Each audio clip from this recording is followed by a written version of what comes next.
stuff that we put it on. Listen up. First of all, Kelly Hill, what's going on? Okay, she can't hear me. But anyway, all right, y'all. If y'all mute yourselves right now. I guess I can mute everybody while you guys are at dinner. I can't do that. I'm not the facilitator. Rachel's got us.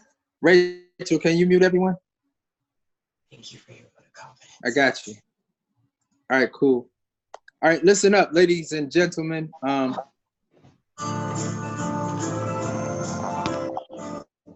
Night. All right. Okay, first, thanks everybody for joining in today. You know, it's another week. We're getting closer to the season. Real quick, some housekeeping things. People are starting to give out their games, finally. So make sure when you do receive your games that you keep your closeout dates. I mean, your closeout dates, your calendars. Make sure you keep all that stuff up to date. You know, on the other calls, they were talking about what separates you from the next official, and taking care of business like that will separate you. You know, every year we get, you know, hey, the dates are coming out, games are coming out, then the games come out, and then the very next day, we get another email reminding us to close our dates out because they can't continue assigning games because the dates aren't closed. So do your best to not let that email be sent out because of what you're doing or what you're not doing. All right. So keep your closeout dates close. What's coming up? NCAA clinics are coming up. Make sure you guys stay on top of that. If you haven't registered, you're probably too late. If you have registered, make sure you got your hotel and all that stuff secured. Rule books haven't come out yet, so it's real easy to download them. So just download one or two. Make sure you get the casebook as well. Now is the time to start with your fitness routines. If you guys haven't started exercising, you probably need to start doing that right now. Make sure you guys get plenty of cardio in. You don't want to be the ones that have to get in shape in November. You know, if you're not in shape by the first game, be it a close scrimmage or whatever, if you're not in shape by then, 9 times out of 10, you're really behind the 8 ball. So that's something that we can control. So let's make sure that we control those things as well. Tonight, we're going to talk about post play first and rebounding. We're going to look at some plays, and then we're going to look at the test, a couple of questions on the test. Try to get through at least 5. Hey, Keena, try to get through at least 5 of them. But you guys look very smart, so we'll probably get through more than 5. All right, and that'll take us through. Is that cool with you, Kevin? All right. So Jen is gonna start us off, right? Actually, I was doing new rules. You were doing post play. Oh, okay. Well, Jen is gonna start us off with the new rules. How about that? Let's do that. Yeah, let's do that. Yo, Jen. Thanks, Kelly. Love you, girl. Okay, here we go.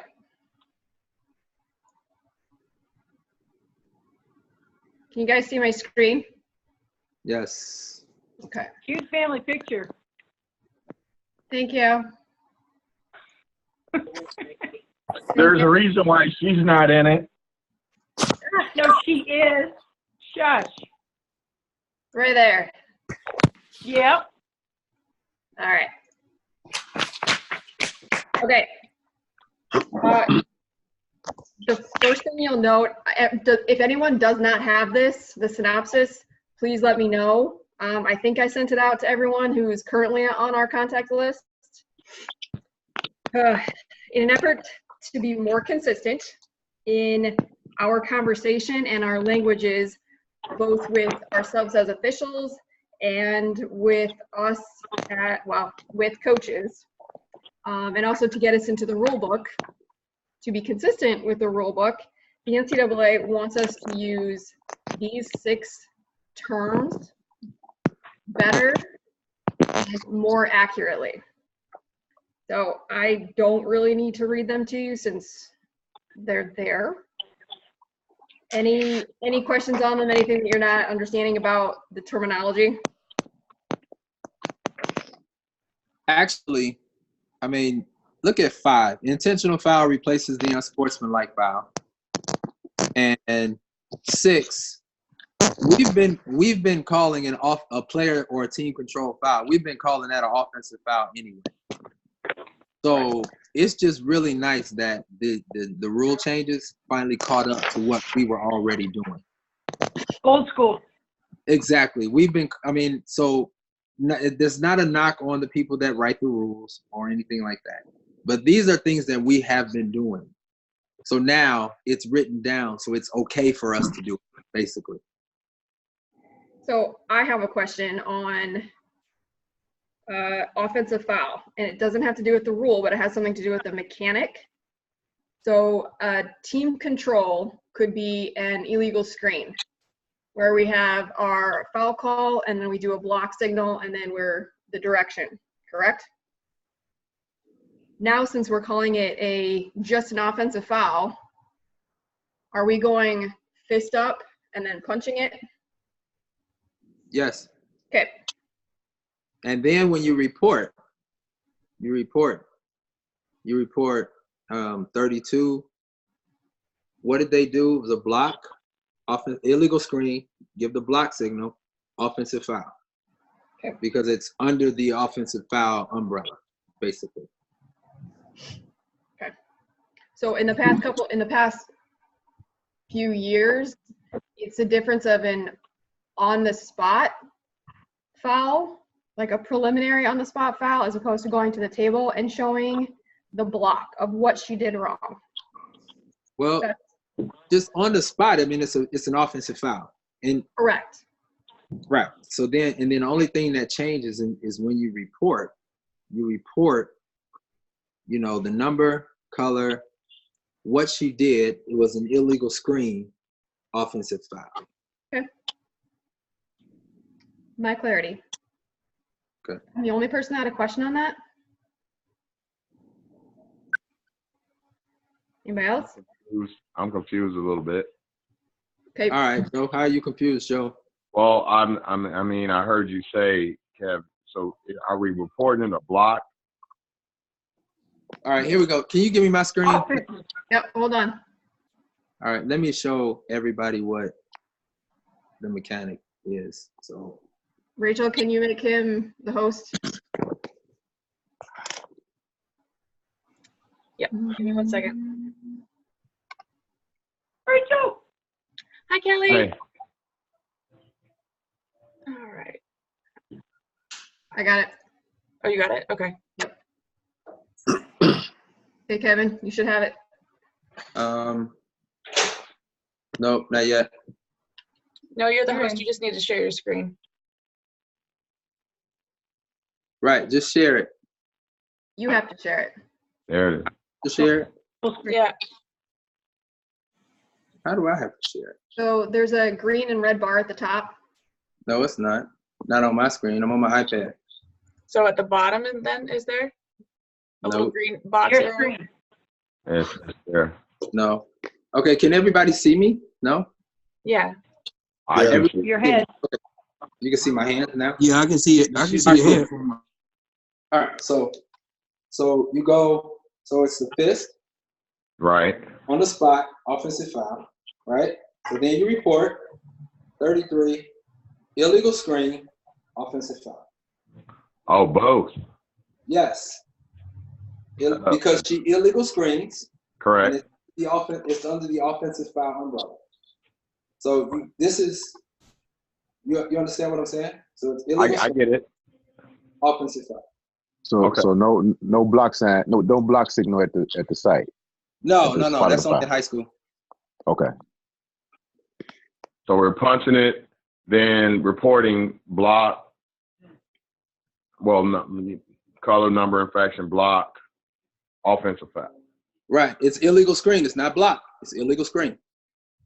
Are you using illegal screen verbiage at the spot, even though you're not showing anything? No, I go offense, and then for clarity, when you report, it's just being more clear at the table, because 9 times out of 10, Yep. the coach is going to say, because most illegal screens happen off the ball, correct? So the coach is not going to know that you're having an off-ball call. So the coach is going to ask, what did she do? So now before the coach asks the question, you've already said illegal screen, offensive foul. Okay. Good. Everybody got it? Yeah, I got it. All right, cool. Good All question. right, go back, Jim. Can you make me host? Yep.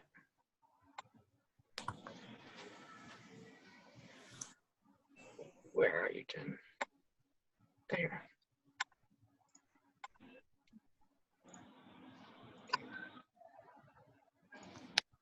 Okay.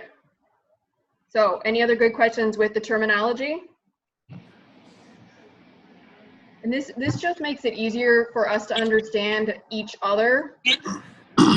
And notice the offense, the defense, the shooting team has to do with status of the ball. So it's, if nothing else, just for terminology, it's extremely important to know status of the ball. Okay, going to the new rules. Some of these are going to be taking more time, some of them not.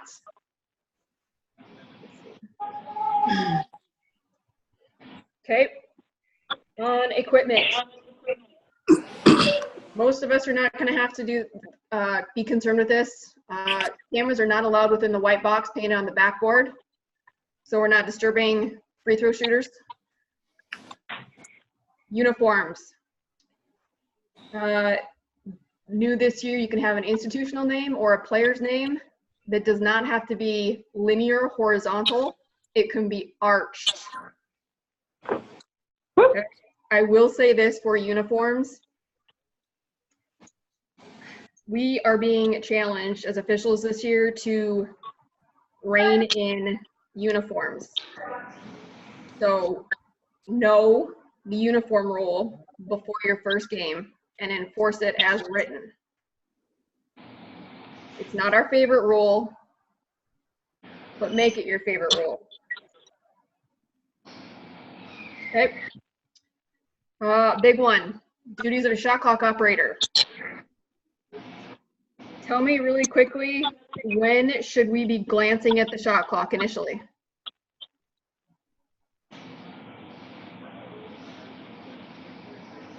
Anybody? When are we looking at the shot clock? All the time. All Yeah. the time. Yeah. Under 10. All the time, especially under 10. Okay. All the time. So we're looking at the jump ball to see if it starts when there is control. A try for a goal when it hits the rim. Rebounding when it gains control. When there's fouls committed. Free throws when we have subs. When we're in lockdown for our lead to know that we're either rotating or not rotating. Timeouts. Hell balls, because they're going to change if it goes to the offense or the defense. Inbounding of plays to make sure it stops. Throw-ins to make sure if it's a change of possession that it goes either to 30 or 20 or it stays based upon offense or defense. And also transitions and our rotation. So as see coming down from backcourt to front court, you gotta take a look. All right, with all that in mind, we're now going to resetting it between 20 and 30. No more in-betweens. So, sorry, got distracted with my cat. All right, when does the shot clock reset to 20? When 19 or less remain or is not reset, and with the team in control, the defense commits a personal foul. So we're in the front court. Offense has the ball. The defense has to commit a personal foul. Just one, so we're not doing multiples. We're not doing simultaneous. It has to be one personal foul. It's also not intentional. It's not disqualifying. It's not a technical foul. Okay. You. Next one.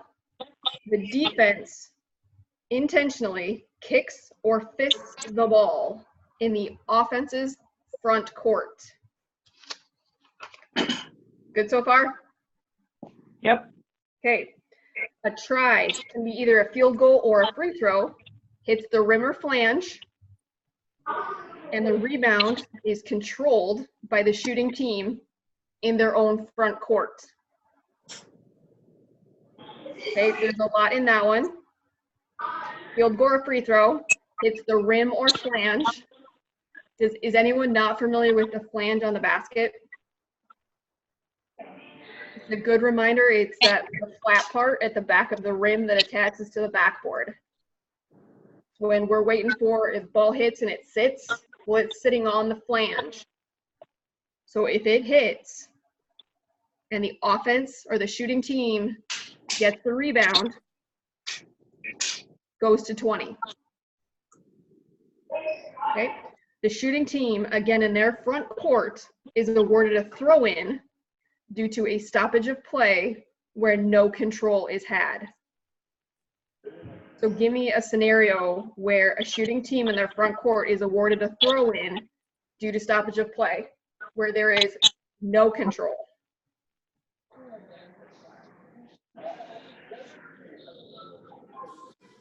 Jump ball. Say that again, Kelly. Jump ball. Jump ball that goes to the offense, right? Okay. So we have 4 scenarios where now it goes to 20. It's all in the front court. It's all the offense that has possession. The defense has to violate by a foul, or it's awarded for stoppage.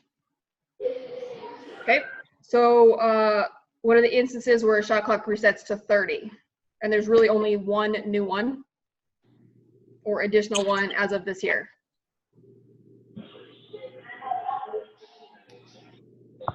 Anybody, guys? This is interactive. When the shooting team gets in their backcourt. The foul in the backcourt. Okay. Anything in the backcourt. Kick violation in the backcourt, foul in the backcourt, A rebound in the backcourt. and a rebound in the backcourt. That's it. Everything else, our number is 20. What about technical fouls? Well, anything Against that's the not- defense, Yes. 30. they get 30. So 30, without being new this year, we have it changes to 30 when there's any change of possession. Non-shooting team gains the rebound. A foul by a non-shooting team in the backcourt. Made baskets. Held ball to the defense. A foul. Intentional or disqualified by the opposing team or defense. And an inadvertent whistle with no control. Let's So- not have that. Please. All right. Go back to when we were talking about a foul by a non-shooting team member in the backcourt. So if we have something in the backcourt, a foul, let's say the offensive team is dribbling up in the backcourt and the defense fouls, resets to 30, but what does that also affect? They get a new 10 seconds. Correct. Things to be aware of. Anytime, and here's the cliff notes on that. Anytime the shot clock resets in the backcourt, so does the count. Yep. Okay, and then just as a refresher, when are the times we have no resets? Deflections, held ball to the offense, inadvertent whistle with control, any type of injury, assessing an administrative technical foul. So there's a new number in the book. And a double foul. Or simultaneous on a held ball on a throw-in. Okay, any questions on, it was pretty quick, but any questions on the shot clock resetting? Okay, going on. Subs are now allowed to enter before the first of 2 or 3 free throws or after the last of 2 or 3 free throws. Ejections. The team member is ejected for committing 1 technical foul and 1 intentional. Ball awarded out of bounds. We now have 4 points. When the defense commits a foul, a personal foul in the offensive front court, or the intentional fist or kick, 4 points. The closest 28-foot mark, or the end line, the closest end line lower defensive box mark. So what happens if the ball goes out of bounds on the sideline? Do we have to give it to the 28-foot mark? Nope. Nope. Okay. Technical fouls. A player substitute or a bench technical foul. You get 2 free throws attempted by any player of the offended team, and the throw-in is at the division line opposite table. Just makes it in line with the intentional and the disqualifying. Replay, there's 4 of them. I'm going to skip because we have a whole week where we're going to talk about monitor. Good call. Bench decorum. Say you have a timeout and you're at your spot and a coach comes out and is yelling at you or addressing you in some misconduct way. If it's not blatant, you can give them a warning. If it's blatant, it's a bench technical. Okay, this is for timeouts or intermissions in between the first and the third. Now, Kevin, do you know on this one, does it also pertain to in between a extra period?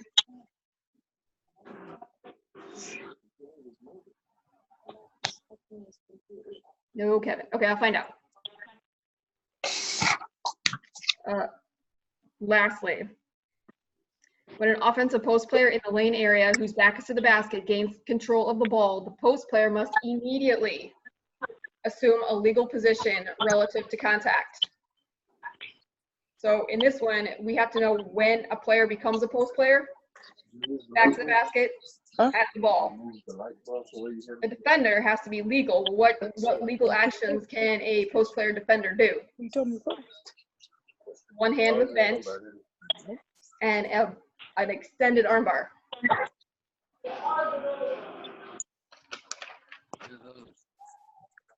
Any questions on those? That's all before they turn around. Yes. And then hands off once they turn, because then they're becoming a ball handler dribbler. Yep. Okay. Kevin, did you hear my question? On, I'm sorry, I didn't. No, what is it? No, that's okay. On bench decorum, Okay. it says during the timeout or intermission following the first and third. Does Mhm. this also go to the beginning or in between a extra period? Yes. Okay. Just to make it consistent. Okay. Where is Danny? Oh, no. Oh, it's cool. No, I'm good. Okay. That's all I have for the new rules as a synopsis. Challenge yourself to get in the rule book and find them, deep dive a little more.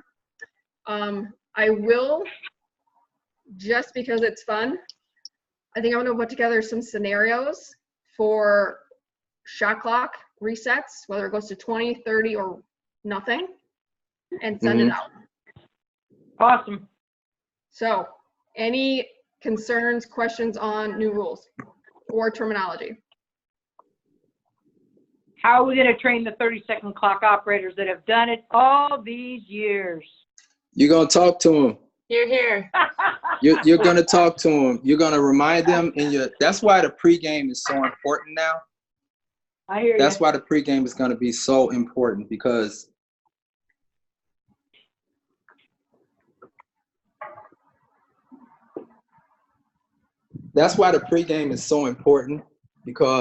Yep. you know, you have to remind them, okay, 20 is the new 30. I mean, you know, our numbers are 20 and 30, not 30 and 15 anymore. You understand what I'm saying? And then you just have to, you just got to let them know. And when they mess up, don't get down on them. Be like, damn it. You know, just, hey, okay, come on with me. This is one of those times. And it's very important that we do that early on, like in October, you know, early November, the preseason games. Okay, especially if you go to a school more than once. You know, get familiar with the person at the table, get familiar with all of those people, and just talk to them. And they've had all these clinics and they've been drilled, but like us, they're not perfect. So they are going to make some mistakes. And I will say at the Division II, the Division III, and the junior college levels, there are going to be mistakes. So make sure that when you're out there, have a really great conversation with your shot clock operator.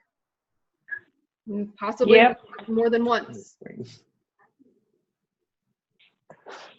Okay. I had a question about the shot clock.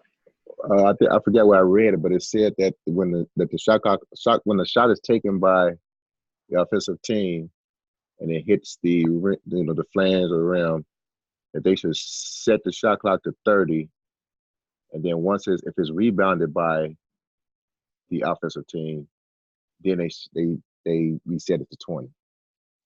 So it's reset if the shooting team gains possession of their rebound in the front court.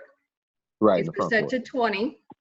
If they get it in their back court, it goes to 30. That's the only time it gets reset. Anything in the back court is reset to 30. Everything else is 20. That's it, okay, Mario? No, I knew that. I'm talking about with the part where I have to find it. I'm sorry. I have to find it. It's okay.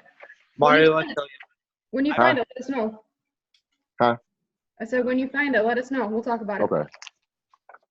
All right. So, Okay, Kevin, you're up. all right. So if you can mute Oh. everybody. Hold on, we have one more question, Kevin. We got one more question. I just got one question.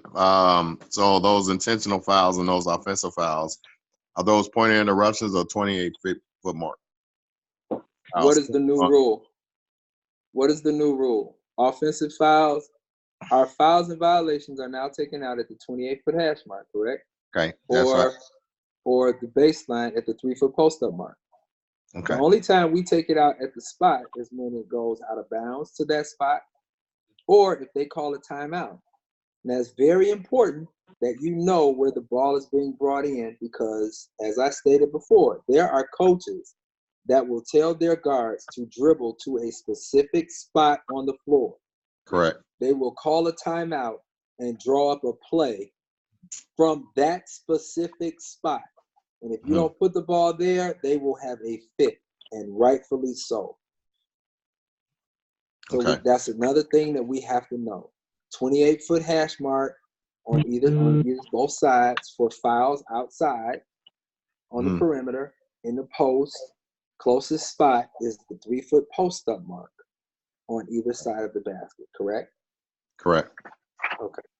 I mean, there are changes, but we don't have to put too much into it. There's simple changes. Okay. All right. I got you. Okay. All right. All right. I found what I was thinking. Okay. Yeah, wait. Hello? What is it, Mario? Go for it. On the handout online by John for the full 30-second reset, it says on 10, when a shot hits the ring or flange and is unsuccessful, the shot clock shall be held at 30 seconds until team control is established. When the shooting team is first to control the ball, the shot clock shall be reset to 20 seconds. Okay. Is that something we're supposed to say in the pregame to the shot clock operator for them to know that? Well, I mean, I would tell if that's easier for them. Now at the Division II, Division III, maybe even the JUCO level, their clocks may not be able to reset to 20.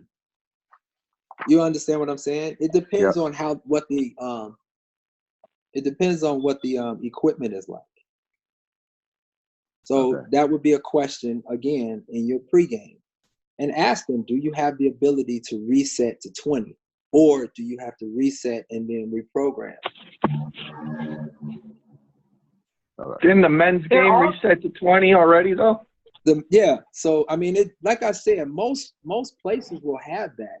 We don't have to, Mario. We don't have to be so pure on that, because if the offensive team gets the rebound, where does the clock go? 20. 20. If the defensive team gets the rebound, where does the clock go? 30. That's all you need to worry about. You could care less how it get to 20. I don't care if they go to 45, 87, and then get to 20, long as they get to 20. And that's all you should care about. All right, I got it. Fair and square? Captain Cool. Right. You're going to be the one, they're going to be like, man, that dude, he's so pure. Ain't nobody care I about can't that. help it. I can't help Well, it. whatever. Switch me over, please. You want the screen? No, you have the plays. I just need to be the. So we're talking about post play. So, what we're gonna do now with post play, we know first of all, we know what the post area is consisted of. The post area consists of the lane, including the free throw line, correct? So it's the 3-foot post up mark. What's up, dude? Correct? All the way up to the free throw line, cross the free throw line to the other side. That is considered your post area, correct? Yep. Correct? Yes? Hey, little Mike. Right? Say hi, Kev. So we got to know what's allowed and what's not allowed in the post-up area. All right? They want physical but not rough. So they're going to let the girls bang a little bit. So now we also talked about what type of contact is allowed. Back to the basket in the post area. Back to the basket with the ball. There are allowed points of contact. Forearm, hand.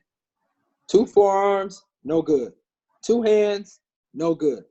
1-on-1, okay. The knee and the crotch as a stabilizer is okay. But when they lift that heel up and it displaces that post player from A to B, we got to get that right away. Okay. Because if we don't get that knee that rides the post player out, then we're going to have to call that elbow that gets the defender off of the post play. Does everybody understand that? Yep. Right. Yeah. So we have to get that first foul in the post. All right. So now, again, what's allowed? Even if they have the ball and their back is to the basket, that defender is allowed point of contact. Now, when that post player squares up to the basket, when she faces the basket, now they become a ball handler dribbler. Hands off. Okay? Hands off in the post area. None of that's allowed.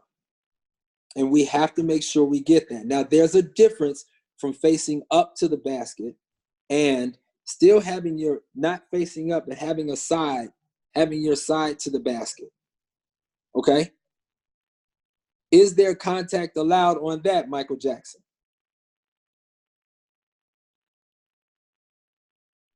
So if they,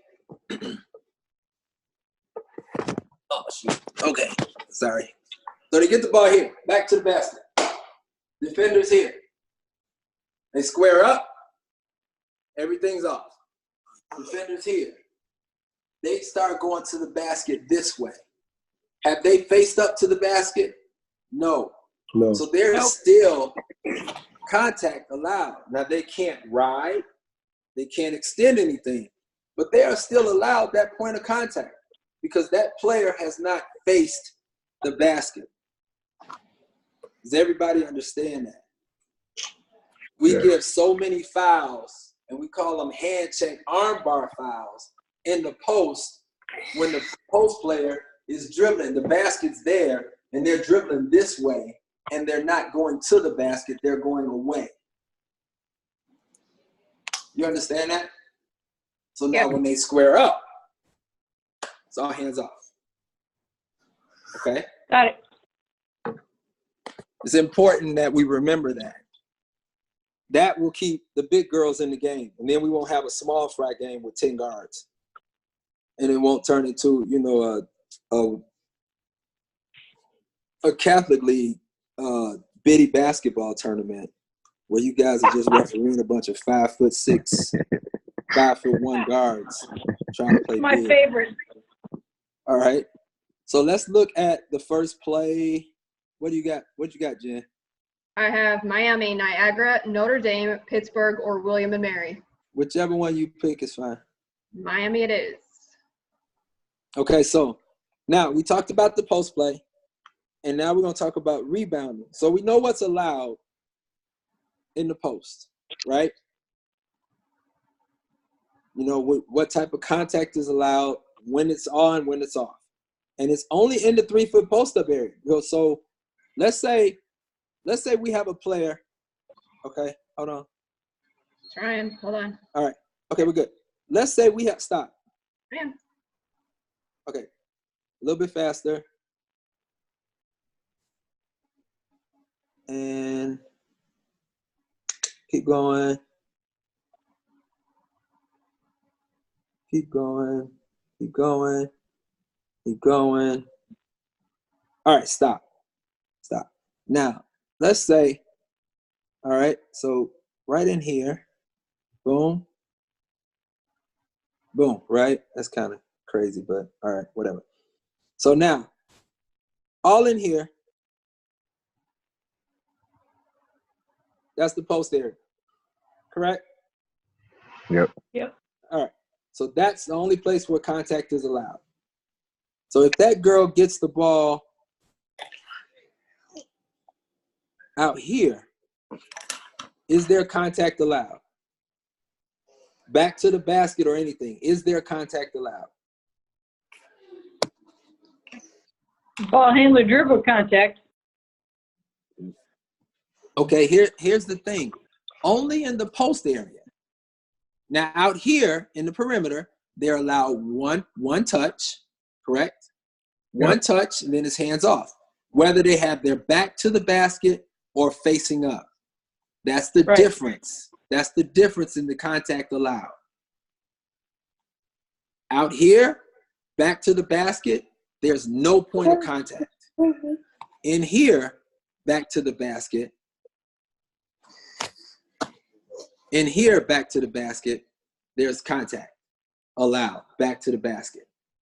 Out here, in the perimeter, no contact. Everybody understand that? All here. Yep. Where's blue? That's considered your perimeter. That's what they want to protect. No contact. So even if a post player gets the ball out here, there's no contact. And coaches are going to say, but she's a post player. I agree, coach, she is a post player, but she's not in the post area. All right? There are coaches who do that. They teach their girls, anytime a post person gets the ball, put that contact on them. Now, if there's a guard out here and the other guard comes and puts contact on them, what are we going to do? We're going to call an armbar, right? So it's not about the position. It's about the area. So if a center is in the perimeter, the center is protected on the perimeter. If a guard is on the post, the guard can get physical on the post. Everybody understand that? Yep. Can you All say right, that cool. one more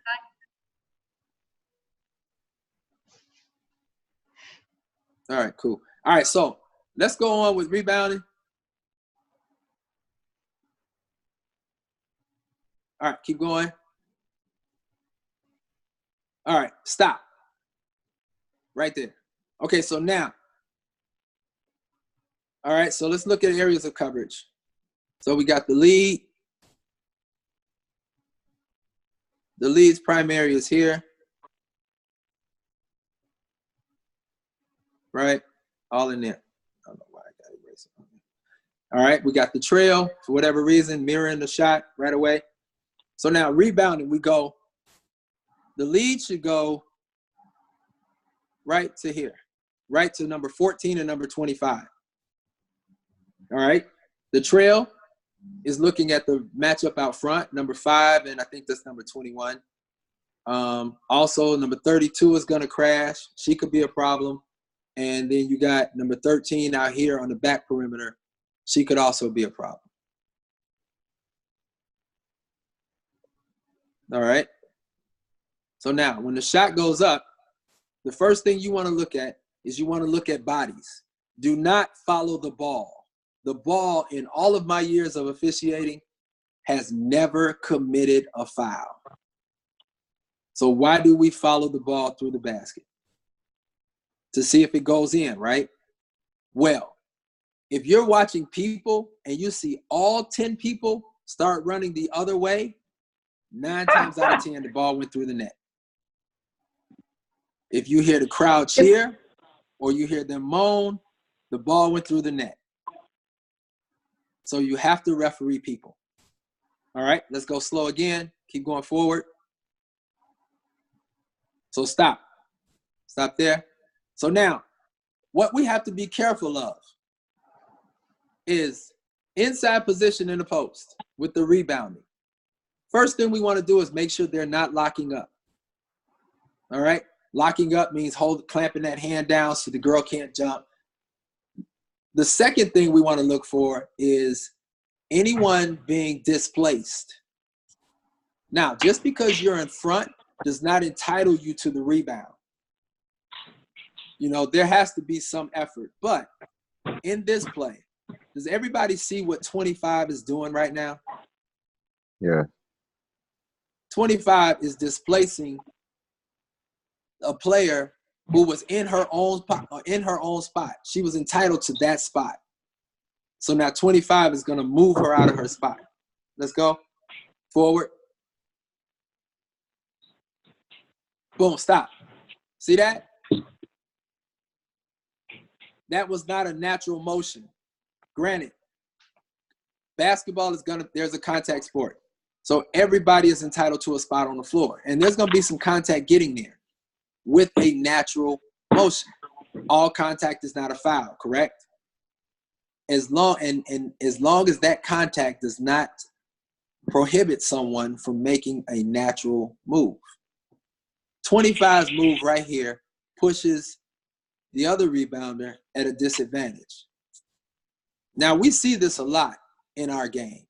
And there are times where we see it and we don't call it. Why don't we call it? Because, you know, yeah, she got her a little bit, but the red team still got the rebound. So we'll let it go. We all are guilty of that. But we can't be. You know, those are game interrupters, they say.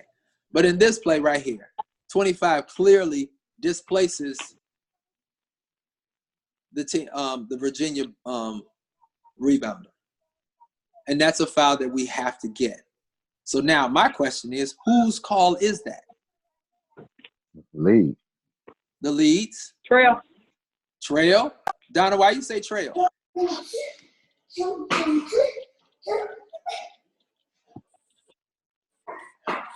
lead.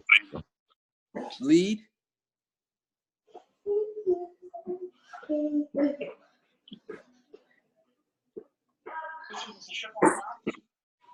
I think, honestly, I think the lead has a good look at it. But I also believe that the trail has a look at it too, because responsibility-wise, what's our responsibility in rebounding? Michael. Kevin St. John, what's our responsibility in rebounding?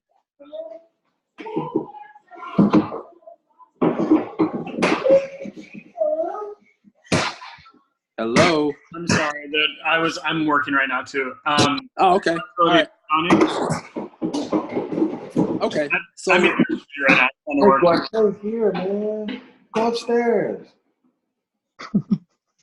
all right. So our responsibility, I'll take it, Kevin. So our responsibility in rebounding is the lead.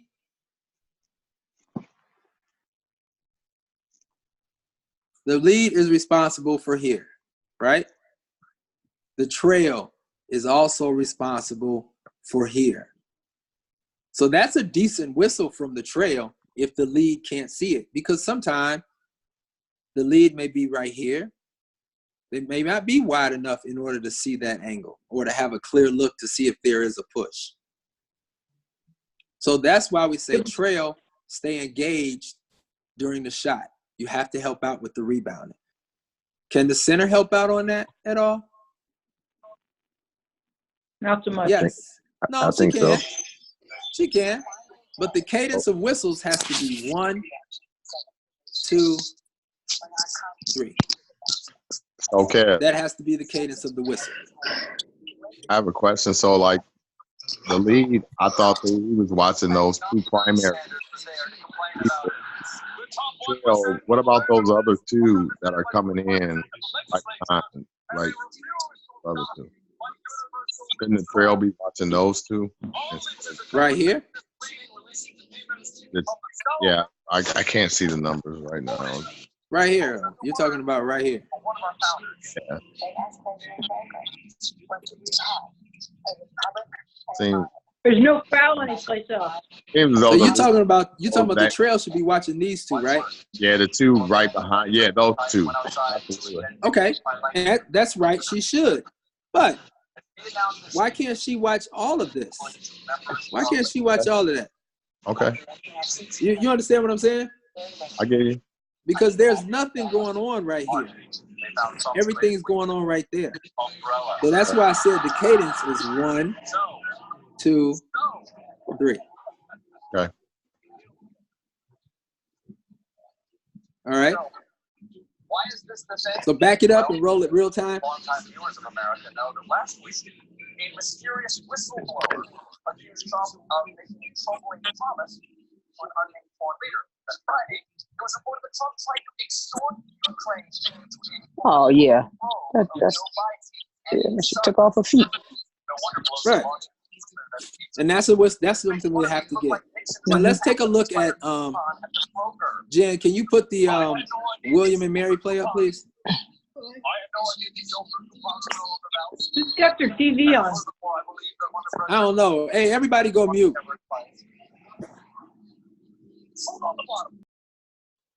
Okay, so now we got pretty much the same scenario here. Okay. Stop.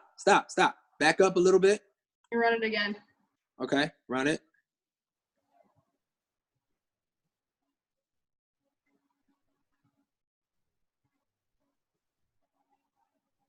Stop. Right there. Now, what's allowed right here? Elbow bent. What? Everything she did was allowed. Everything she did, so she was legal in the post, right? Yeah. Okay, beautiful, beautiful.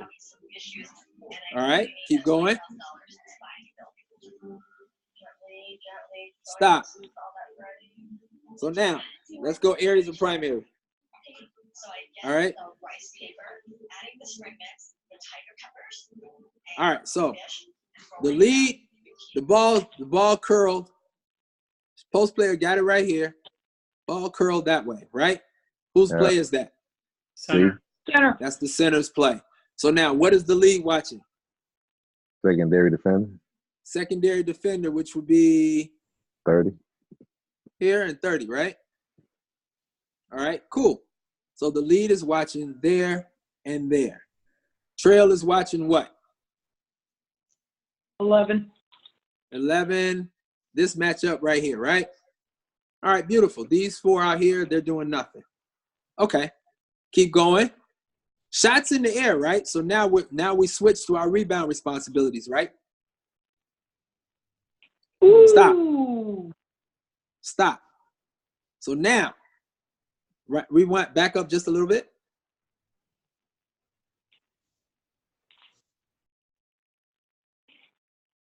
All right, so now the ball is in the air. We go to rebound and responsibilities, correct?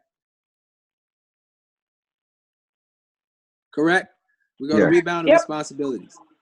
So now, okay, so now the trail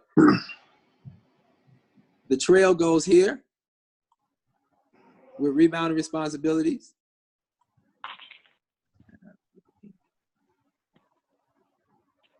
All right, trail is here. Lead is here. And the center comes this way, right? Correct? Yep. All right, roll it. Stop. So now. Foul by Trail. Pardon me? Trail's got to get that foul. Trail's got to get that? Okay. You don't think the league can see that? Yeah, but the Trail's looking right at it. All right. And what about the center? Can the center get it? Yep. Okay, roll it.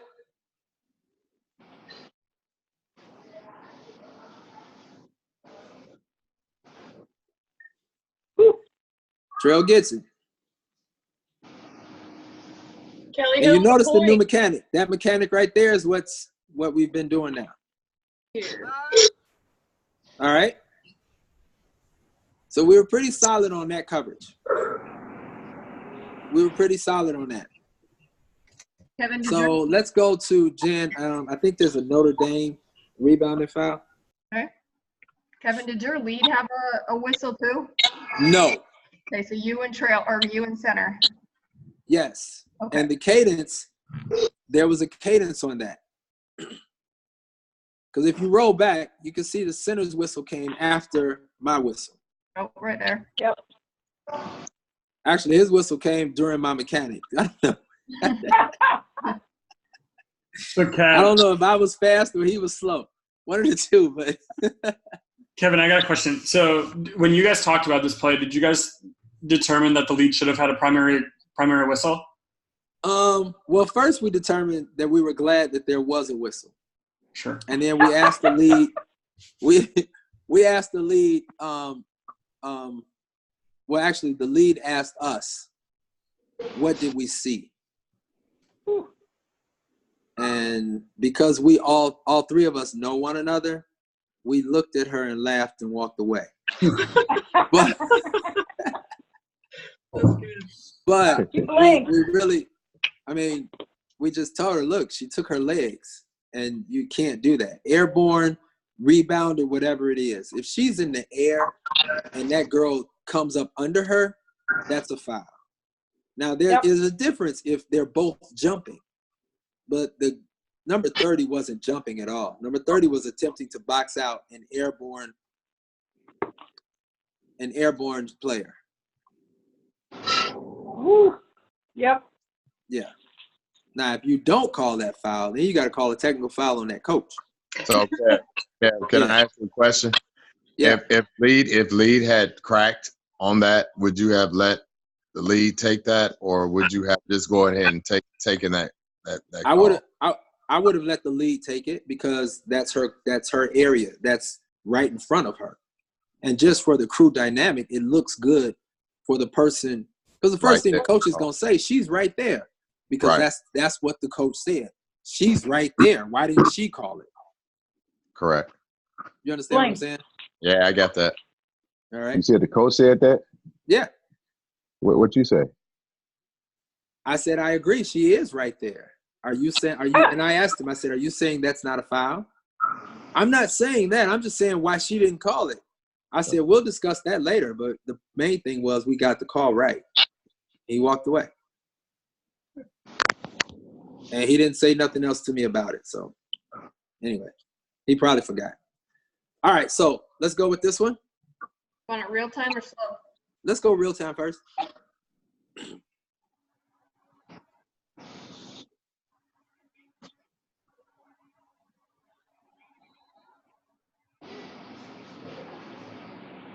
All right, now let's roll it back.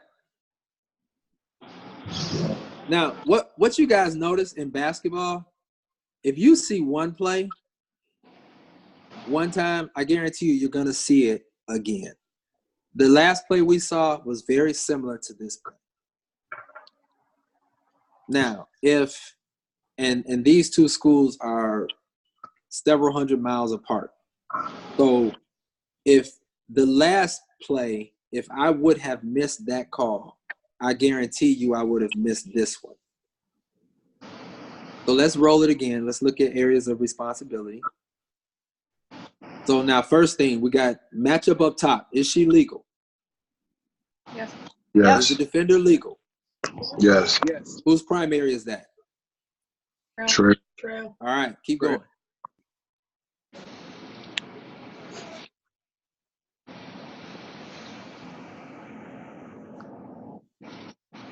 Whose primary is that? Trail. True. That's still Trail. All right, is that defender legal? No. Yep. That defender is not legal? 2 feet Yes, Why illegal. isn't she legal? Oh yeah. 2 feet. Open. All right. So that box is checked. So now stop. So now who's looking at what? What is the center looking at? Matchup above. The matchup in the corner. All right. Is this a competitive matchup though? Is that a competitive matchup? No. Nah. All right. So that doesn't require any attention. So what's the next trouble area that the center can find? Green on the weak side. Ball. Number 5 and whoever that is over there. Right here, right? These two? Okay. Yeah, 3. These two right here. So they should, Yeah. he should be looking there because this isn't giving him any trouble. Right? All right. So now what is the trail look? What is the lead looking at? It's good. That These all screens screen. down here. These screens. Off All screen. right. So he's looking at all this screen action, making sure everybody's legal. And now what is the lead looking at? It's going to make sure that screen is legal. So she can help out. She can help out with this, right? Yeah. As well as keep an eye on this defender, correct? Yes. Yeah. All right. Yeah. What about the feet? So now she's got to check her box off because this is her primary and the ball is in her primary. So she's got to check the box off. 1, is she legal? Yes. 2, where's her pivot? Find a pivot, yeah. Exactly. Yep. Right? So now once she checks that out, because this is her area, this is her responsibility. Can someone turn down their television, please? Should be good now. Thank you. So this is her area of responsibility right here. Correct? So she's got to make sure 1, she's legal, 2, she finds the foot. He's going to take care of this screen action. All right? So now, roll it.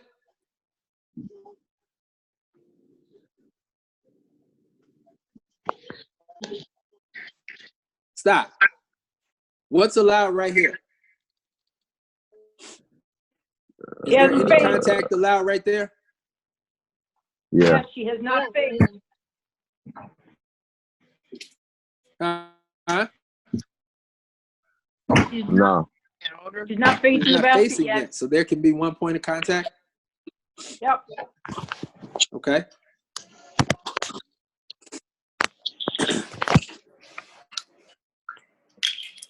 All right, roll it. Stop. So now where are we looking? My tissue went to. All right, so the trail is looking right here. Trail is looking right here at the shot, right? Yeah. Where's the lead looking? There's 2 players in the post. 2 Should be players in the looking post. right here, right? Box out. At that box out, making sure that's clean. And then the center, blue, the center should be looking right here at this box. Everybody else. Right? All right, go ahead. Shots up. Stop. Does everybody see the motion now? Yeah. You see the displacement? Yeah. It already starts right there. So now, whose call is this? See? Center. That's center? See? See? Center, okay. All right. So is it okay for the lead to have a whistle on this? Sure. Yes. Yeah. Yeah. All right. So Secondary. you guys say, all right, so you guys say that the center. So the cadence should be 1, 2, 3. Yeah. Yeah. That's what you guys believe? Yeah. Yeah. Okay. Is Lee But what kind of looking No, right at I the body? disagree. does the trail have a good look at it? I mean, Yeah. Great Yeah, look. she trail has does. a good look at it? I think Yes, she Lee's right does. blocked out. You think the lead is blocked out?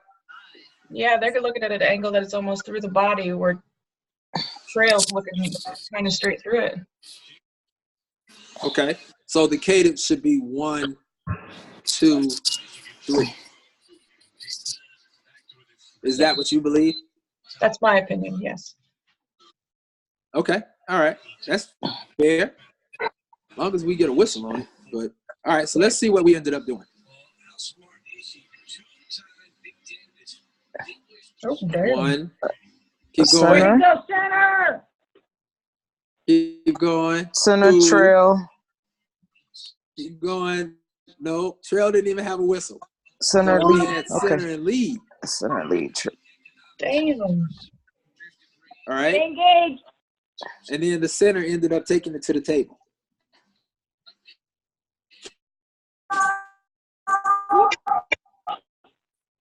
Okay, so it's very important to get the rebounding thing right. Very important, because that's where a lot of things happen in the post and the rebounding. Okay, that's something that we cannot allow. Let's go to Pittsburgh.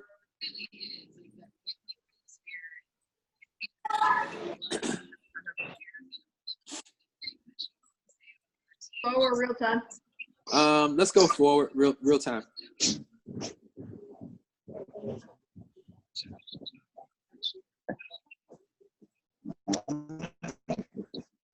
Ooh. You're done. All right, run it again, nice and slow. All right, so we got this big clock in the middle. I don't know why they put it there, but all right. All right, so ball's on the wing. Stop. Stop. So now we got 4 players in the post area, correct? Correct. Right? Yeah.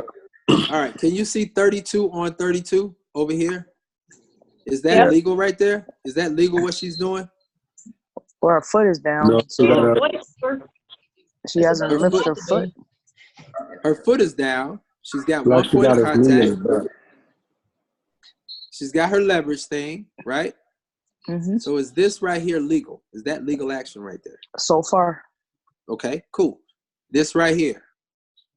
What's that? What's going on there? None yet. You got an offensive player pitting a defender. Is that legal? All right. Okay, they're fine too. All right, cool. So our post right now is clean. Our post right now is clean. All right, so roll it a little faster. Go forward. Okay, is it still clean? No. Why? She's pushing in the back. Man, stop. That girl jumped in the air.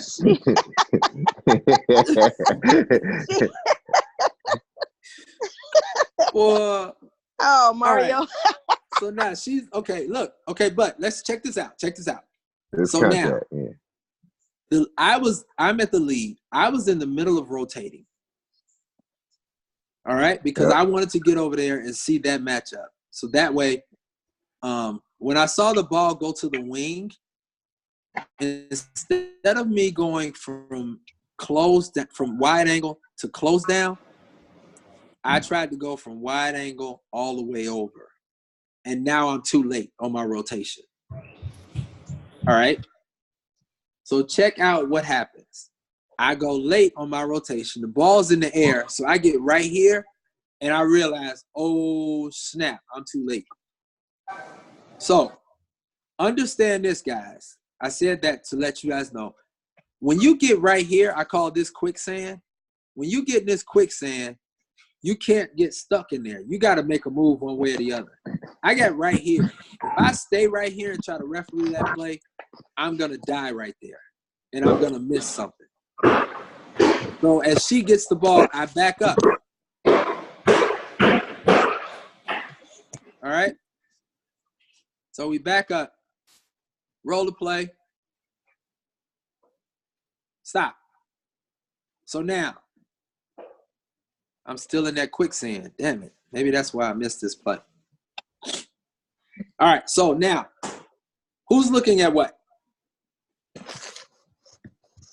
Your trail broke their neck. My trail broke his neck. He was doing the snake. Okay, so who's looking at what? So the trail is looking right here. All right. It's good. Stop it.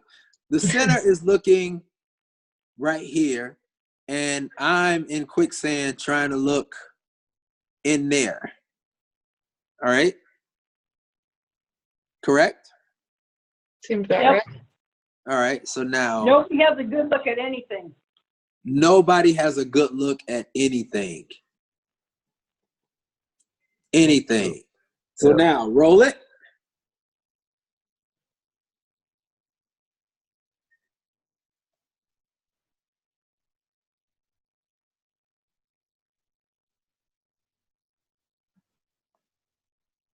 How many of you agree with the offensive foul call? Captain Obvious. Yeah, you guessed right. Yeah. I guess right. No. Who said that? No. Damn, shots fired. No. I guess wrong. Roll it It wasn't. again, and I'm going to was- tell you why. There's no elbow to the face. I hear you. There is an elbow to the face, but what is a defender allowed to do? Turning her cylinder. She's a secondary defender. Get the ball. Roll it till the girl gets the ball in the post. Secondary defender. I mean, she had the in her space. She had right to where she was. Okay. Stop. Oh, So yeah. now, Yeah. the primary defender is It's right on the here. other side. Yep. Secondary defender is here. So now, in order to get an offensive foul, what's three things that has to happen? 2 feet on the floor, facing the 2 opponent. feet on the floor. Facing the Facing opponent. the basket. Right. So now, because she got the ball within the LDB, the RA is off. So we don't have to worry about that, correct? Mm-hmm. Right. I want you guys to take a look at her left foot. As the offensive player turns, the defensive player steps into her. Steps up. She steps up. Now, is that legal? No. No. That's in their space. So I guessed wrong. Now everybody was all, hey, yeah, she led with her elbow. But if that girl doesn't step into her space, she doesn't get hit with that elbow. She never catches that elbow. Exactly. You see, Kev, we need to watch that video from last week again about finding the feet first before we look for an elbow. Well, you saw the find the feet video last week. I know I did. I'm just saying. We're still. Good point. But you understand what I'm saying, though? Yeah. Even without finding the feet, just know what the defender can and cannot do. I didn't look at her feet. I looked at the offensive player. At the action. Anytime we take our eyes or we take our focus off of the defender, we are diminishing our chances of getting that call right. So they want a block or a no call? Well, I mean, they wanted an offense. Well, okay, I will say this. Pittsburgh wanted a offensive foul. Who is this? This is West Virginia. West Virginia wanted a block. For that reason, said she stepped into her. Pittsburgh was fine with the offensive foul. Right. So, Kev, so you can actually see what's going on. Real talk. Pittsburgh was getting beat like a drum right now anyway. So they wanted they wanted that offensive foul. You saw the elbow, Kev, from the front side with her back. I did see the elbow. Okay. But because I took my eyes off of the defender, that's why I called an offensive foul. Now, who had the best look at what that defender was doing? Trail. Now Trail can't see nothing because he's straight line right now. Look like C can see everything though. You think the center can see that? The center can't see that. Not coming up. She's standing right behind a player, like she's straight line. Man, listen, that's 3 different area codes, man. You can't come and get that. And it's going away from you. Is she bending over trying to see if she moved down a little bit or to the right or to the left a little bit, maybe you can get a clearer view as a Trail. But right. I just on this play, and we all talked about it. None of us were in a good position to see this. Right. I mean, bottom line, none of us were.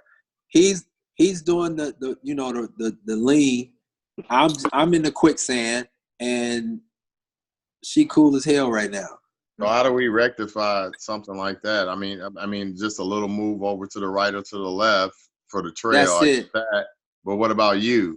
Well, here's the thing. Position starts all the rotations. The lead. You do. The lead. Exactly. So if I get my fat ass over here faster, okay. If I get over here faster, that puts him right here. Right? Yeah. He gets right here. He's in a perfect position to see that. Yeah. I get that. You see what I'm saying? Absolutely. So the fact that I was in the quicksand, I made all of us, I put all of us at a disadvantage. What did your supervisor say? Did she get the clip? She did get the clip. What does she want you to call? And she said, Kevin, I want you to take a look at that play. And I looked at it and I said, yeah. She said, do you like it? And I said, no, I don't. And I explained to her exactly what I just told you guys. Because I'm in the quicksand, I put all of us at a disadvantage because now we're out of position. Because if you roll it back just a little bit, Jen. Kevin, in a perfect world, what did she want called if you guys were in a perfect position? She wanted a block called because that's what it was. Now, okay, now come on back before I start rotating. All right, so now the center has not moved, so we're gonna take her out of it. But these two positions here and here, if I get over here, that puts him here to referee the curl play, because now once he gets here, that's his responsibility, that player right there. You see what I'm saying? Yep. But because I go here and then come back, he goes here, and instead of getting back, he does the lean with it, rock with it, and we miss the call.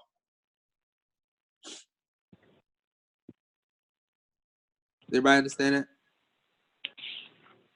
Yeah, White should have been called for a foul early. Yeah, so I guessed wrong. I guessed wrong on that play. All right. What's the next one, Jen? What's the next play?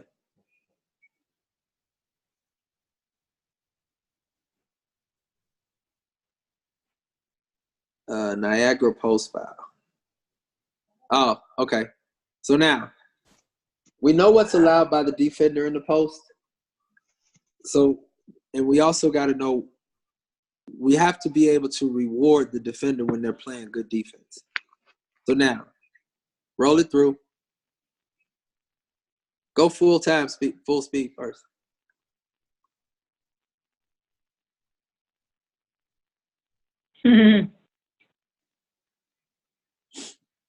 All right. So now let's talk about it.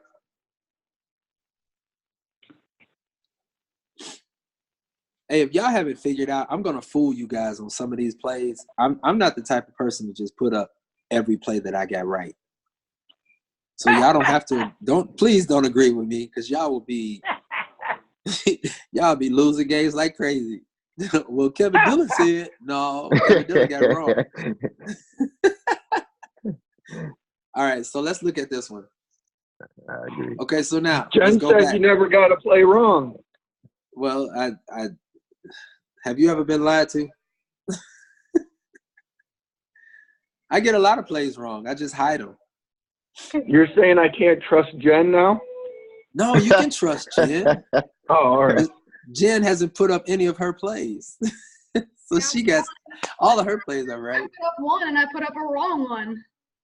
All right, so here we go, y'all. Let's talk about this. All right, so now week 1, is she legal?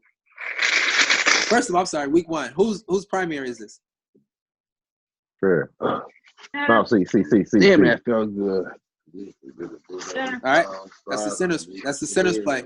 All right, so now the lead Yeah. should be rotating over, And right? then White 'Cause the do a ball is mislead. strong side. Get going, lead. Yeah. So the ball's over. There you go.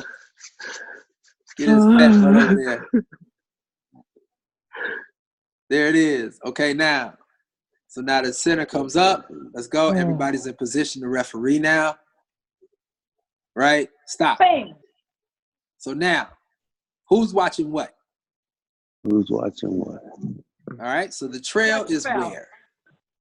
Trail needs to get up here, right? See that? Shit. Needs to come up. All right. She'll get there. The ball. Okay. That's the trail. She's getting there, bro. She'll get there. She'll get there. All right. The center is watching this right here, maybe. Okay. And then the lead, lead is watching backside. This right here. Correct?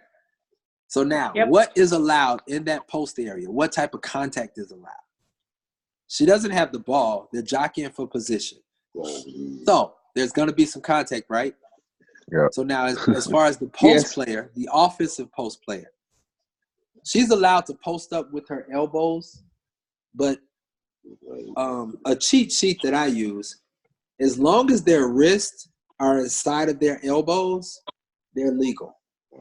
When their wrists go outside of their elbow, that's illegal because the gate is closed. Nobody can get around, and that's illegal. Here, the gate is open, and everybody can get through if they want to. You guys understand that? And you can get open. Yep. Here, all right. Gate closed. Open gate. Here, closed gate gate. open. Legal. Closed gate. Okay. Illegal. All right. That's Illegal. one tidbit, and it's free. I'll let y'all use that. Next one's gonna cost you. That came from Kevin?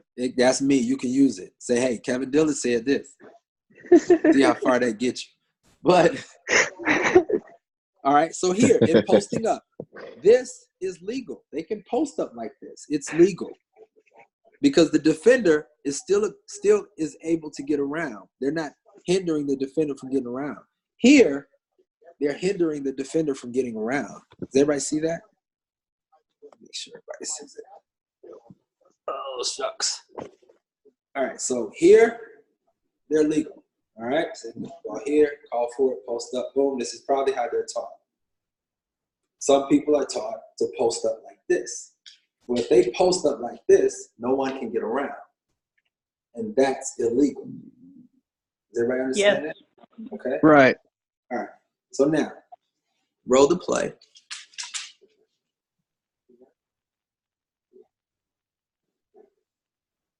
Her wrist is outside of her elbow. That's it. That's it. Wrist outside of elbows, and she makes contact. Displaces the defender. Offensive foul. Per the new terminology, offensive foul. Correct? Yeah. Old school. Yeah. Okay, so we got that one right. Are there any other plays we have, Jen?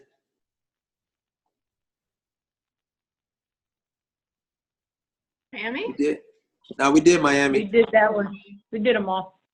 We did them all. Good. Okay, cool. All right. So it's very important, y'all, that we take care of the post area. Very, very, very important. Because real talk, that's where everything starts. You know, and as long as we let the big girls bang, we let them, make contact, we let them get physical with one another without getting rough, I think they'll be all right. But the problem comes when we allow them to get rough and we don't put a whistle on it. All right? Everything will get in trouble. And it always starts with knowing what is allowed and what's not allowed. What's legal, what's not legal. Does everybody understand that? Yes. Yep. Yeah. Does everybody understand that? Yeah. Kelly, you good? I'm good. Fish, you good? Fish, you good? Greg, you good? Kevin, good? Keena, what's good? I was there the whole time. I was just on another. I was doing two at once. Right, you on? Look at my buddy. Hey, Kelly. Okay, so Jen, what do we want to do next, Jen? Keena. Next on the schedule is to do Questions 1 through 5. All right. Does everybody have the test Yes. that Jen sent out to everyone? If anyone needs it, let me know.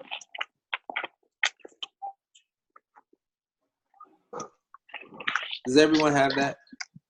Yeah. Yep. All right. So, all right. So let's go. So this is what I want to do. All right.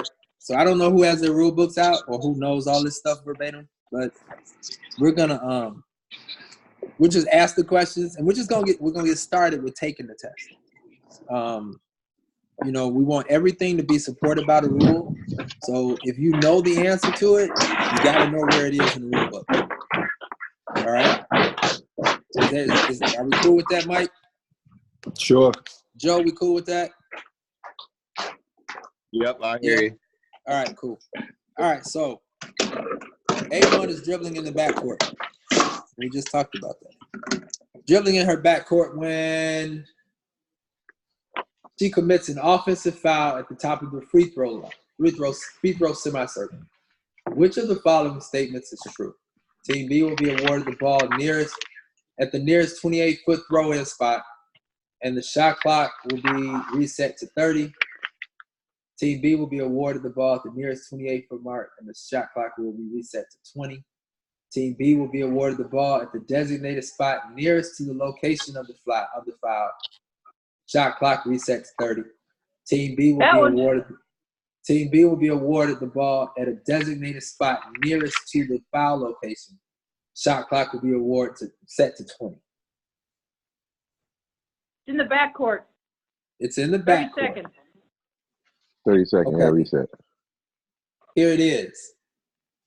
A1 commits an offensive foul.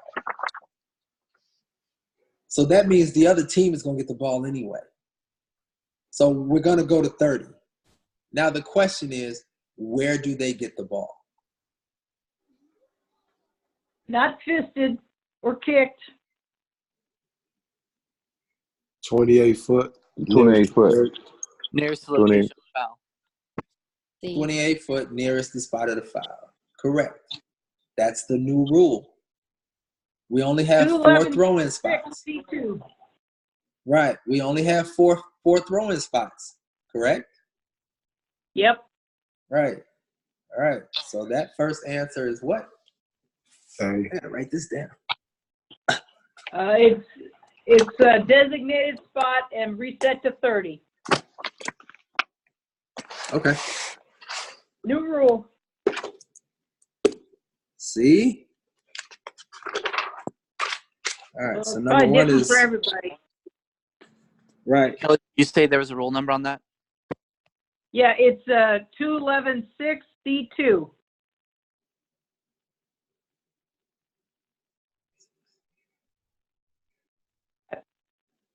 And it's also 2116 D. So the answer is A. That's an A. Yeah. She said C. Okay. He said a designated spot. Right. It should be It's 28 foot. designated spot reset to 30. I thought the 28 I thought it was A. only a front court thing. Team B will be awarded the ball at the nearest 28-foot throw-in spot, and the shot clock will be reset to 30. That's the Right. answer. A. That's A. So the 28 Well, they're foot thing is different. not. I thought the 28 foot thing was only in your front court. Yeah. Okay, so, all right, so listen. D is Team A is in their backcourt. If it's Team A's backcourt, it Right. would be Team B's front court. front court. So Team B is getting the ball awarded to them in So it their is- front court, Okay, so it is their front court. correct? So it's in their front court. So the ball will be awarded at the 28-foot mark. Yeah, Now, but it says that's when the defense commits a single personal foul. The offense is committing the foul. Correct. It's Okay. designated spot. designated spot. So you're just It's a designated spot when a defense commits the foul in their front court. This is the offense committing a foul in their backcourt. backcourt. And it says it was the free throw was semicircle. It's still in their backcourt. Don't matter where it is, Mario. Yeah, but it's not a defensive. It's not a defensive foul. Offensive foul. So it has to be spot. So you're not taking the ball out of the 28-foot hash mark. Is it C or A? I have C. I have C. I got A. I got A. I have All C. the numbers are mixed up, so you got to It's know C. exactly what it is. Okay, so I think the, for the the, answer, they're all the same. the answer to it is Team B will be awarded the ball at a designated spot. Let's see. It's C. Perfect. We all should have the same test. Yeah. It's Z for me. We all should have the same test. Yeah. All right. Oh my God. 2. Mario, stop. I gotta look at my A1 is book. in control. A1 has control of the ball in her front court when B1 commits a personal foul against A1 near the sideline. The shot clock shows 21 seconds. Team A is not in the bonus. Which of the following is true? Team A is awarded the ball for a throw-in at a designated spot nearest to where the foul occurred, and the shot clock is reset to 30. Team A is awarded the ball for a throw-in at a designated spot nearest to where the foul occurred, and the shot clock is set to 20. Team A is awarded the ball for a throw-in at a designated spot nearest to where the foul occurred, and the shot clock is not reset. Team A is awarded the ball at the nearest 28-foot mark. Shot clock is at 30. Team A is awarded the ball nearest 28-foot mark. Shot clock is at 20. Team A is awarded the ball for a throw-in nearest 28-foot mark, and the shot clock is not reset. The last one is not reset. F. C. Why do you have C. C, Mario? He's being a jerk. No, I'm not. Oh. Okay. I'm sorry, Mario. That's okay. All right, so what rule supports that, guys? Well, the shot clock doesn't reset because it's not underneath 20 seconds. Exactly, which is a new Right. rule. Yeah, but it's also in the front court too. So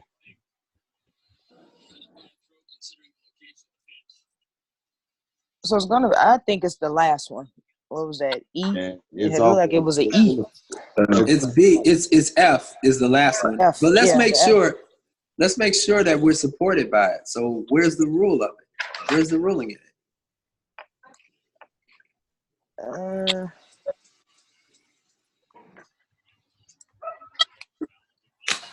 Shot clock doesn't Got to be reset. rule 2. 211C. 211C. 6. Sorry, 211-6. 211-6, right? The exact same thing. All right, let's go 3. A1 scores with 54.7 seconds remaining in the fourth period, and the game clock properly stops. B1 inbounds the ball to B2, who begins to dribble. The game clock properly starts when B2 touches the throw-in from B1. After several dribbles, the official has an inadvertent whistle.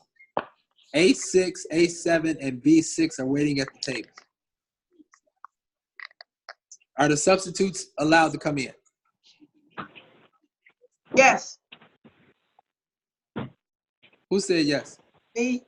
I was Why back did and you say forth. yes? AR 62, Rule 4, 16, 36, AR 1, H1. What does it read? Now you're making me. You can come in on an inadvertent whistle. I had A and I scratched it out, and then I put B. AR 62. But so we have to look at the time though. It's 54.7 seconds left in the game. Under a minute. Under a minute. Under a minute. So what are subs allowed with timing mistakes? No. Are they allowed with inadvertent Not- whistles? No. And that's not a new rule change. So them subs can't come in. It was switched. I know Cannot that. come in on inadvertent whistle under a minute. It's under a minute. Understand, our game changes under a minute, right? The clock stops. Clock stops. Yeah. Right. So it's supposed to stop. So therefore, we can't let subs in if we stopped it for a timing error. Only time subs can come in is during the timeout or dead ball. Correct? And now the first of multiple free throws. Correct? Okay. So that answer would be B. So Not permitted. Not permitted. So now we got to find that in the rule book. It's Rule 3, Section 6. 3-6. Yeah. Article 1. Okay. PR1. Article 1. It is not a new rule. All right. So 4, the bonus is defined as the 2 free throws that are awarded for each personal foul except an offensive foul committed by a player of a team beginning with the 5th team foul in a period. Is this correct? No.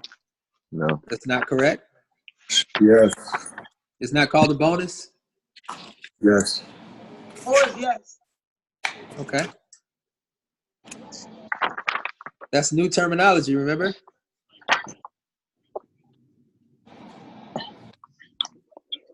Six, when a coach makes an appeal that the alternating possession arrow is incorrect and there is no change made to the alternating possession arrow, the coach is charged with the timeout. Is this correct? Yes. Yes. Yes? Yes. Yeah. How is that correct? Is that the same as him asking to go to the monitor? Or to look for contact that wasn't there? He's just asking about the possession alternate area. possession arrow. Yeah. So we're going to charge him a timeout because he wants to know about the alternate possession arrow? No. No, we just gonna go with what the official score table says. I wouldn't do it. Okay, now we all know what we wouldn't do. Now let's say what we do.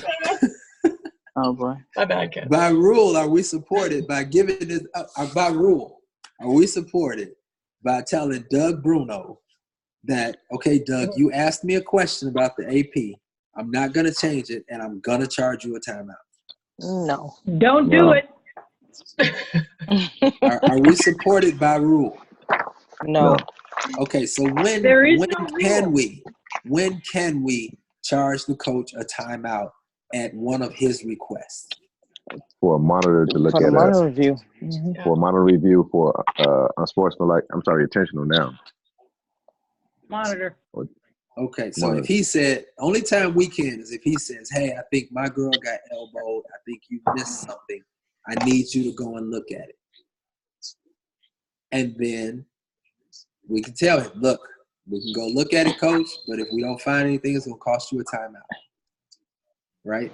Yes. But there's no way for us to go and verify if the alternate possession arrow is right or not. We just don't have that tool yet. But you let Gino ask Play-by-play. about it. Huh? Play-by-play. Well, yeah, but are you going to go play-by-play for every held ball? No. Just saying. You could find it out. Hey, question. I have a question for everybody. What's the difference between a jump ball and a held ball? What? Jump balls at the start. Pardon me? Jump balls at the start of the game. Who said that? Aaron. Great answer. Great answer. So terminology-wise, we only have one jump ball. We have multiple held balls. You guys understand that now? Mm-hmm. Yep. So we run in there and we be like, jump ball, jump ball. No, it's held ball. Held ball. Exactly. Okay? All right. I learned that, and so I just thought I'd pass that along. What? For real. All right, let's go to 6. When an unmerited free throw has been awarded by the officials and the officials recognize the error, all activity that occurs during the free throw and until the error is recognized shall be canceled except for what? Intentional and disqualifying. Okay. Yeah, I was going to say technical fouls. Yeah. What number is this? 6. All 3. This is number 6.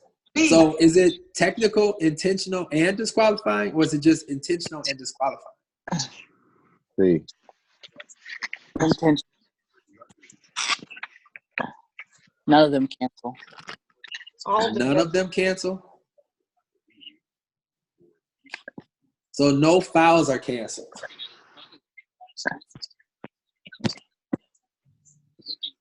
Well, it just says except. So it just wants to know which ones are canceled. So until the error is recognized, all activity until the error is recognized shall be canceled, except for Technical, intentional, and disqualifying. Can we back that up? Kelly Hill said it. It's backed up. I'm looking. Rule 2, Section 12, Article 4. Is it all 3? All 3. All 3, It's yeah. all 3? Yep. So where's that rule, Jen? Rule 2, 2, 12, and 4. 12, 12.4. Article 4. Thanks.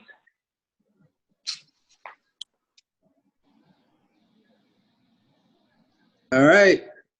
Let's go number 7. A player is considered to be inside the lower defensive box, LDB, when she is touching the court inside the LDB, but not over the LDB. Touching the court inside the LDB and being over the LDB.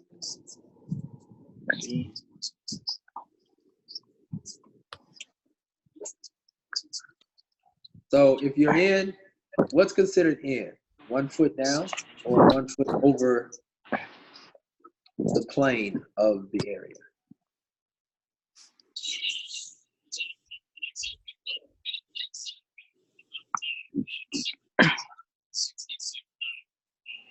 Anybody? You say Not sure. in the LBD. LDB, lower defensive box. That's from that's 3 foot post up mark to the second tick mark. To the second lane space, across the lane.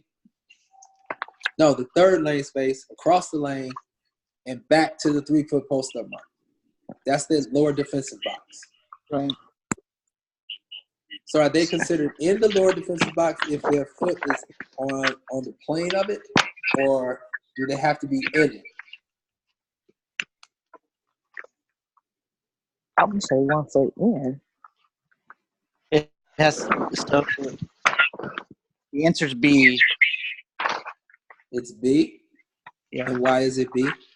Rule 4, Section 29, Article 3. The lower defensive box is an imaginary box designed by 2 ticks. Blah, blah.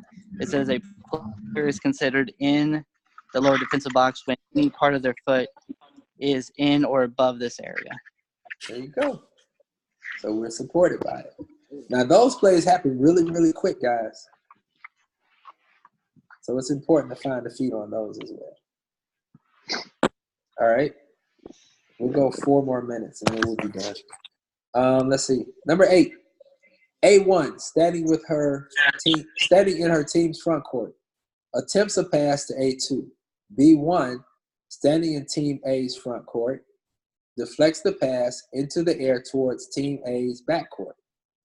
A3, standing in Team A's backcourt, catches the ball. Is this a legal play?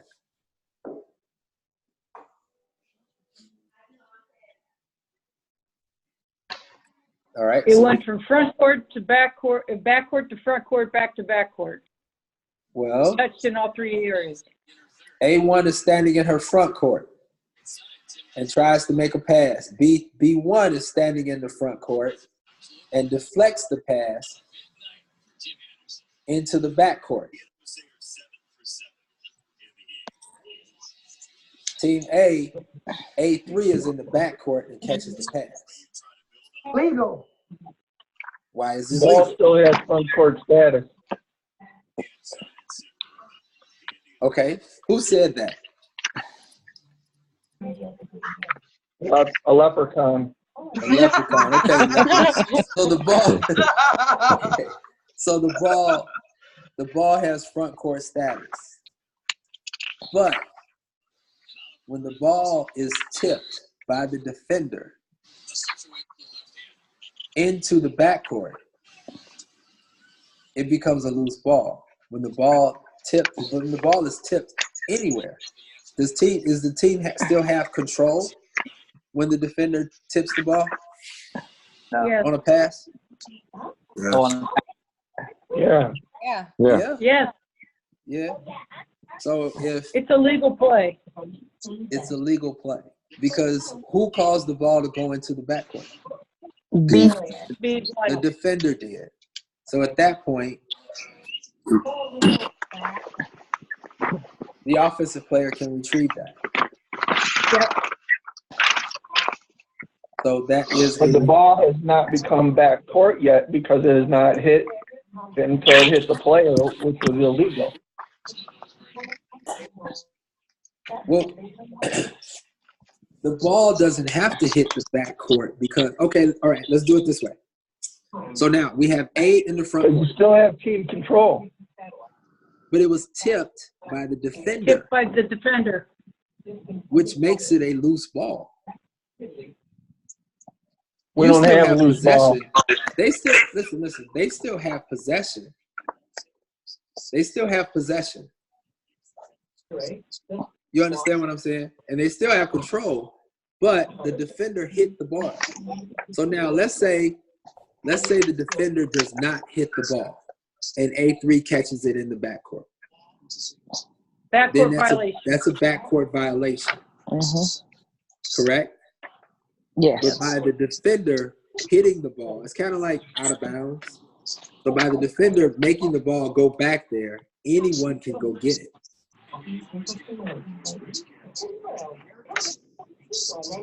Legal play. It's like, yeah, exactly. 9, 12, 5. Say that again. First to possess, last to touch. Okay, so where's that rule? Rule 9, Section 12, Article 5.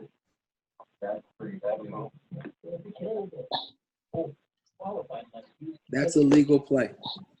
So the only thing that would make that goofy is if, say, that offensive player that was recovering it jumped from the front court, caught it in the air, and then landed in the back court, even with that tip. Then you have a back court. Yeah.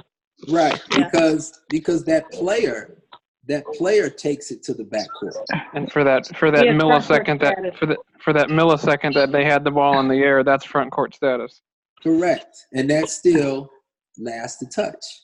The offensive player was the last to touch. Let's say, okay, so now let's say you have a play where the defender knocks the ball away and the offensive player touches it before it goes back court, but they don't control it, but they touch it. Is that a backcourt violation? Yes. That's a backcourt violation because they're the last to touch. It's a little goofy if you have an inbound play in that same situation because a tip is not going to be possession. Well, that's out of bounds exemption on that because Correct. there is no status. There's no. Correct. They can do that. They're allowed to throw the ball in the back court with no penalty from out of bounds. Correct. Correct. Right. So that's different. That's different than actually during live play, dribbling the ball or passing the ball into front court status. Live player inbound, it changes that answer. Okay. All right. So let's go number 9. All right. A1 fouls B1. Team B is in the bonus, but B1 is not awarded her free throws and is awarded the ball out of bounds for a throw-in. B2 commits a throw-in violation. A1 inbounds the ball to A2, who begins to dribble. B1 fouls A2, and the error is recognized. Which of the following is correct? The error is correctable. B1's foul is canceled because it occurred during the correctable error time frame. B1 is awarded her 2 free throws with players in marked lane spaces, and play continues following the second free throw. B, the error is correctable. B1 is awarded free throws with no players in marked lane spaces. Play resumes by enforcing the penalty for B1 foul against A2. C, the error is not correctable as it is recognized outside the correctable error time frame.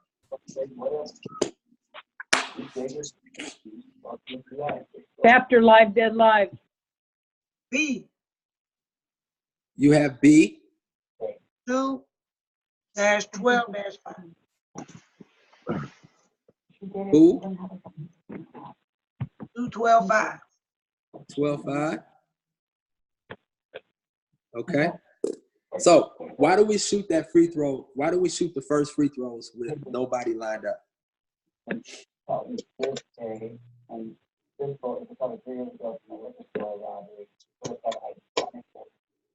Does anybody know? Because it's going back to the point of interruption at that point, right? Ah, yes. Because where do we stop the play? Right. At the This foul. is a correctable error. Yeah. And I really know this because this was my first correctable error in college basketball. It was this play. So the reason why no one lined up is because we changed possessions. And our point of interruption is going to be the foul call and the administration of the penalty from that foul call.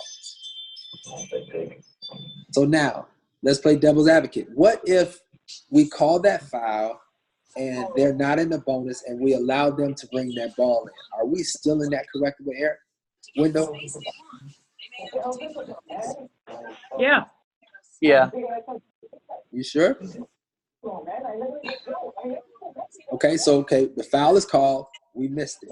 So now we have a violation, lane violation. So there's no live ball, correct? Clock does not properly start. There's no live ball. We're still in the window. So now we have a throw in, live ball. All right? Throw in, foul. We're still in the window because there hasn't been a second live ball. If that second live ball would have come in, then we would have been dead. Yep. You guys got it? Mm-hmm. Yep. All right. So, and the reason why we go back to where we interrupted the play is because now we corrected that error and we still move on. So, let's say devil's advocate now. We have that foul. Okay, we missed the foul with B. We missed giving them the free throws. And then we have a foul call on B1. So A1 is going to shoot. But then we have a technical foul call.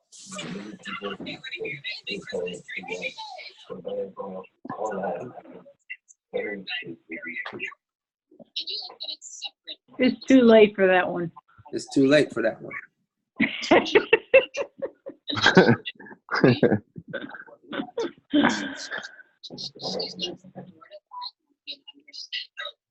Okay.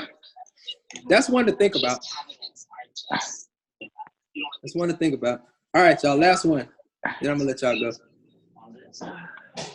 Teammate had previously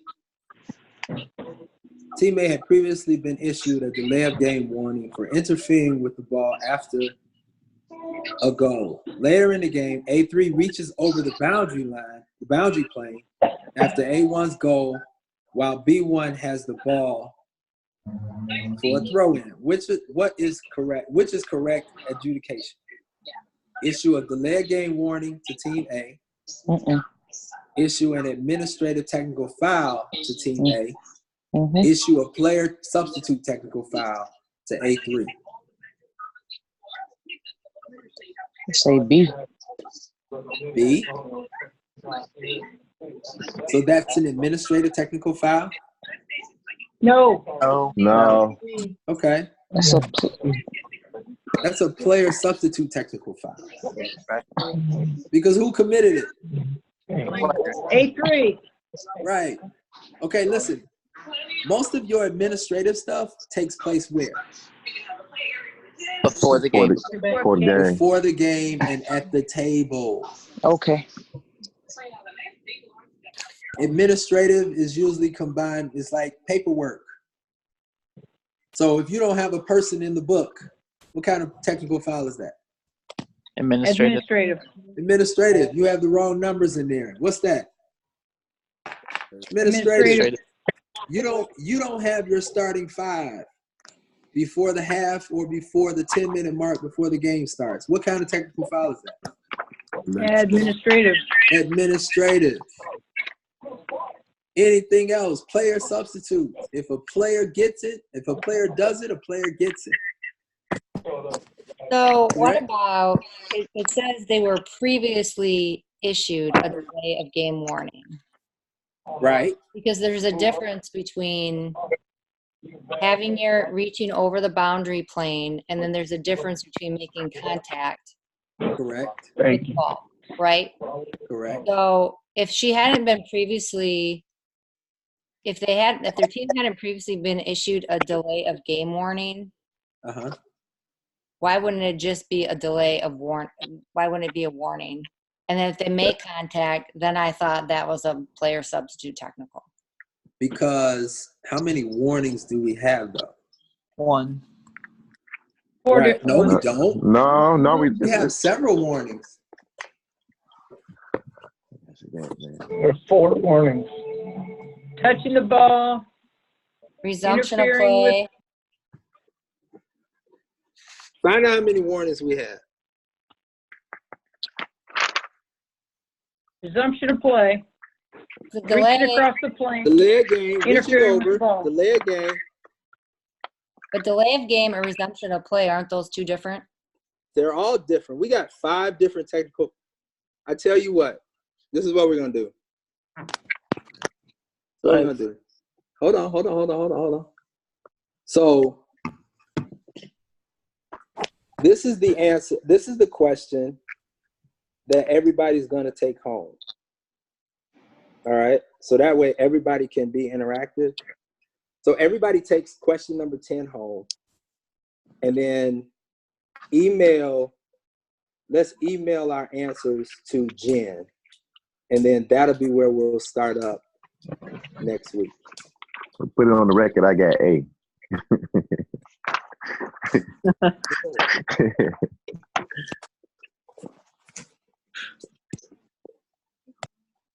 How many delay game do they get though? No, okay, hold on. Okay, everybody go mute. Hold on, everybody go mute for 1 second. Everybody go mute. So, this is what we're gonna do. All right. So, question number 10. All right. We're gonna figure out 1, how many delay game warnings there are. 2, we're going to get the answer to this question, which is number 10, and we're going to support it by the rule. And that's what's going to be emailed to Jen, and we're going to discuss it as a group on our next meeting. So that way, that will assure that everybody is in the book, because we got some people on this call that have not said a word. So that's how we're going to end this call with question number 10. All right. Everybody find the answer to it. Find out how many delay of games we have.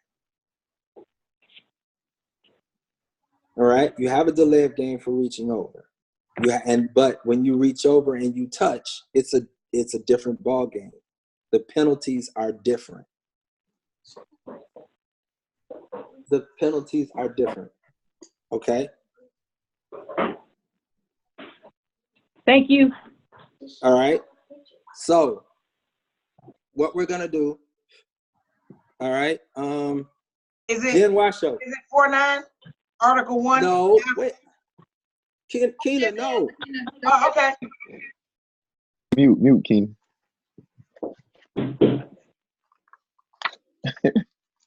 All right.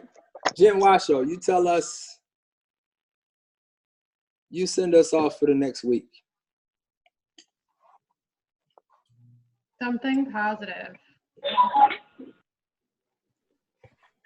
I was just cleared to do squats and lunges. Woo! Yeah. So I would say Kevin started us out with health and wellness. Let's make sure that we take care of our bodies. You're here. Sounds good. Work out and walk. I didn't even know you were hurt. Everybody have a great week. See you next week. Everybody have a great week. Good night. Good night. Bye. Good night. All right, good night. What's up, KB? Aha.